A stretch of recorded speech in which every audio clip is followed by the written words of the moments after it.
সৃষ্টি করা হয়েছিল, দিনটা ছিল শুক্রবার। আপনি আমি শুক্রবারের দিনে খুশবু মাগি, শুক্রবারের দিনে নতুন জামা পরে, শুক্রবারের দিনে তাড়াতাড়ি মসজিদে যায়, শুক্রবারের দিনে মসজিদটা দোতলা তিনতলা ভরে যায়। নামাজের ওয়াক্তে সাধারণ কোনো ওয়াক্তে মাগরিব জোহর আসরে ভরে না, কিন্তু জুম্মা দিনে ভরে যায়।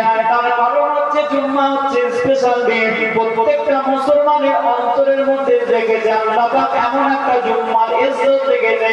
অন্যান্য ওয়াক্তের নামাজ কাজা হয়ে যায় বটে, কিন্তু জুম্মার নামাজ কেউ কাজা করে না।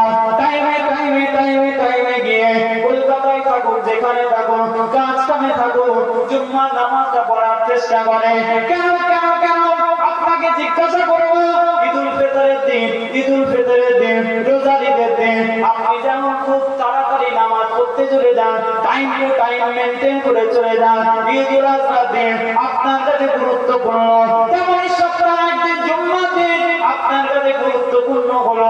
কিন্তু কেন আপনার কাছে এর গুরুত্বটা কে বললো, কিভাবে গুরুত্বপূর্ণ হলো?